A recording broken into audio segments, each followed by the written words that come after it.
Hello students, মাধ্যমিক উচ্চ মাধ্যমিকের রেজাল্ট বেরিয়ে গেছে। আশা করি তোমরা ভালো সবাই রেজাল্ট করেছো। এবার নিশ্চয়ই তোমরা ভাবছো কি নিয়ে পড়লে তোমাদের ভবিষ্যতে ভালো মানের চাকরি করে প্রতিষ্ঠিত হবে। যারা খুব ভালো রেজাল্ট করেছো তাদের জন্য বহু সুযোগ খোলা আছে। সেখানে তোমরা ডাক্তার থেকে ইঞ্জিনিয়ার বা অধ্যাপক থেকে সায়েন্টিস্ট আরো অনেক কিছুর মাধ্যমে নিজেকে কিন্তু জীবনে প্রতিষ্ঠিত করতে পারবে। কিন্তু বলে রাখি, যাদের রেজাল্ট ভালো নয় বা মাথায় মাথায় পাশ করেছো তাদের জন্য কি নিয়ে পড়লে তোমরা নিশ্চিত চাকরি পাবে তা নিয়ে কিন্তু অনেকে চিন্তিত। আজকের এই ভিডিওতে তাদের আমরা আজ গাইড করব, তাই ভিডিও স্কিপ না করে পুরোটা দেখো, নাহলে কিন্তু অনেক পয়েন্ট মিস করে যাবে।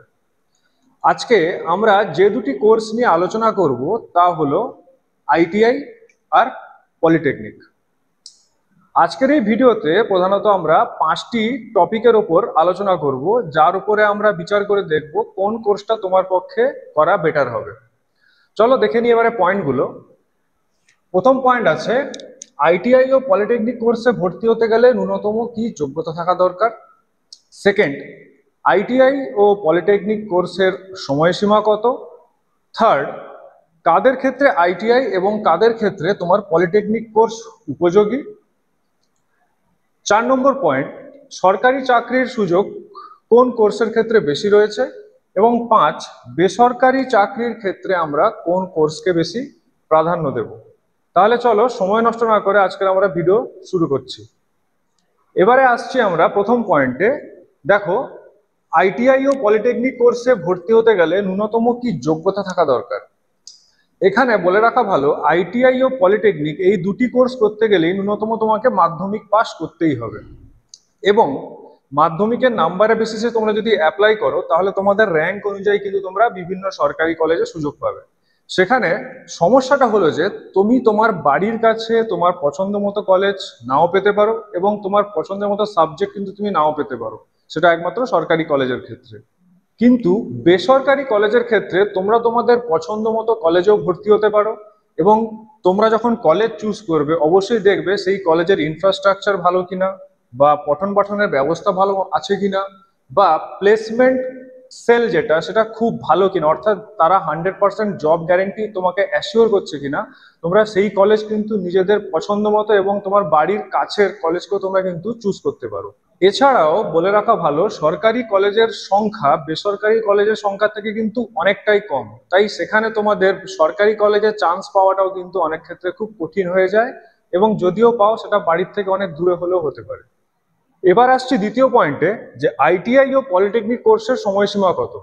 না, প্রথমে দেখো, আইটিআই মূলত 2 বছরের কোর্স। এটি কেন্দ্র সরকারের অধীনের কোর্স, এবং এটি কেন্দ্র সরকারের এনসিভিটি অর্থাৎ national council for vocational training এর অন্তর্ভুক্ত একটি কোর্স। এই কোর্স তোমরা যদি পাস করো তাহলে তোমরা তোমাদের সার্টিফিকেট কিন্তু কেন্দ্র সরকারের তরফ থেকেই পাবে। কিন্তু পলিটেকনিক কোর্স হলো রাজ্য সরকারের অধীনস্থ কোর্স। এই কোর্সের সময়সীমা কিন্তু 3 বছর, এবং যেটি WB, SCT and VE and SD অর্থাৎ West Bengal State Council of Technical and Vocational Education and Skill ডেভেলপমেন্টের অন্তর্ভুক্ত একটি কোর্স। এই কোর্স তোমরা যদি পাস করো তাহলে তোমরা তোমাদের সার্টিফিকেট কিন্তু রাজ্য সরকারের তরফ থেকে পাবে। এরপরে দেখে নেব আমরা যে কাদের জন্য আইটিআই বা কাদের জন্য পলিটেকনিক কোর্স উপযোগী। প্রথমত, মাধ্যমিকে যাদের ভালো নাম্বার নেই, একটু যদি ডিটেলসে বলি, তোমরা মাধ্যমিকে ভালো পার্সেন্টেজ পাওনি বা মাথায় মাথায় পাস করেছো, তাদের জন্য কিন্তু আইটিআই বেস্ট অপশন।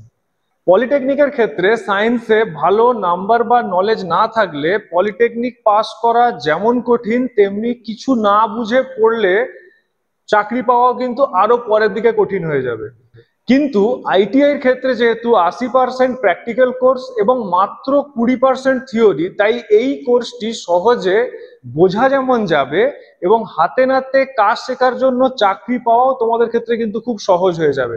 এবং মনে রাখতে হবে, আইটিআই পাসের পরও তুমি চাকরি করতে করতে মাত্র 2 বছরে পলিটেকনিক কোর্সও কমপ্লিট করতে পারো।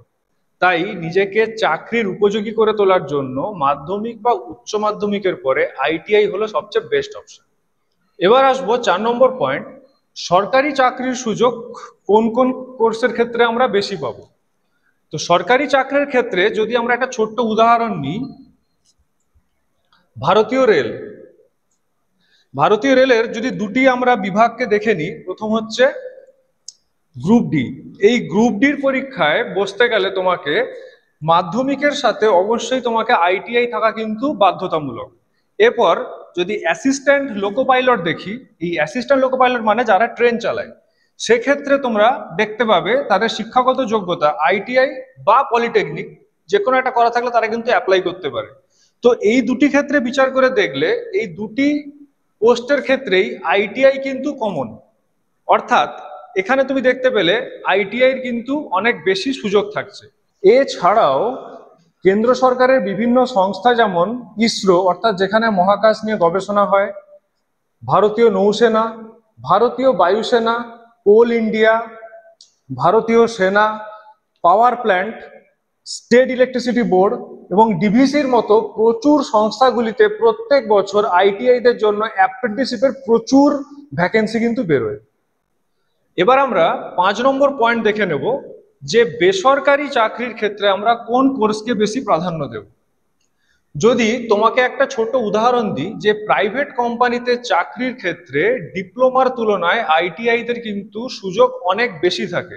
কারণ না, আইটিআই পাস করা স্টুডেন্টরা হলো টেকনিশিয়ান এবং পলিটেকনিক পাস করা স্টুডেন্টরা হলো জুনিয়র ইঞ্জিনিয়ার। একটা কোম্পানিতে যদি 50 জন জুনিয়র ইঞ্জিনিয়ার নেয়, তাহলে তার আন্ডারে কিন্তু কয়েক হাজার আইটিআই স্টুডেন্ট কাজ করে। তাহলে এক্ষেত্রেও আমরা দেখলাম যে পলিটেকনিক বা ডিপ্লোমা ছাত্রছাত্রীদের তুলনায় আইটিআইরা কিন্তু বেসরকারি কোম্পানিতেও কিন্তু বেশি পরিমাণে চাকরির সুযোগ পেয়ে থাকে। এখানে একটা গুরুত্বপূর্ণ কথা বলে রাখা ভালো, যারা মূলত আইটিআই পাস করে একটা কোম্পানিতে 2 থেকে 3 বছর পরিশ্রম করে অভিজ্ঞতা অর্জন করে, তারা কিন্তু কিছু বছর পরে হলেও ওই কোম্পানিতে কিন্তু ইঞ্জিনিয়ারের পোস্টে কাজ করলেও করতে পারে। তাহলে এখানেও কিন্তু আইটিআই ডিপ্লোমাদের তুলনায় একটু বেশি অ্যাডভান্টেজ পাচ্ছে। আজকের এই ভিডিওতে আমরা বুঝলাম, যেহেতু আইটিআই প্র্যাকটিক্যাল ওরিয়েন্টেড কোর্স, অর্থাৎ এই কোর্সে হাতে নাতে কাজ শেখানো হয়, সেহেতু চাকরি পাওয়ার ক্ষেত্রেও কিন্তু আইটিআই পলিটেকনিকের তুলনায় অনেকটা এগিয়ে আছে। ভিডিও যদি ইনফরমেটিভ লেগে থাকে তাহলে ভিডিওতে অবশ্যই লাইক দিয়ে দাও, চ্যানেলকে সাবস্ক্রাইব করে নোটিফিকেশন বেল অন করে দাও আমাদের লেটেস্ট ভিডিওর আপডেট পেতে, আমাদের ফেসবুক পেজকে ফলো করে রাখো এবং তোমাদের এই ভিডিও থেকে কোনো কিছু যদি বুঝতে অসুবিধা হয় তাহলে আমাদের কমেন্ট বক্সে জানাও। আমাদের শিক্ষা প্রতিষ্ঠানে 100% জব গ্যারেন্টি সহ ইলেকট্রিশিয়ান, ফিটার এবং ইলেকট্রনিক্স, মেকানিক্স, আইটিআই কোর্সগুলিতে কিন্তু ভর্তি চলছে। আসন সংখ্যা খুবই সীমিত, তাই তোমরা যদি ভর্তি হতে চাও আমাদের ডেসক্রিপশন বক্সে কলেজের ঠিকানা এবং মোবাইল নাম্বার দেওয়া আছে, সত্বর যোগাযোগ করো। দেখা হবে আবার কোনো একটা ইনফরমেটিভ ভিডিও নিয়ে।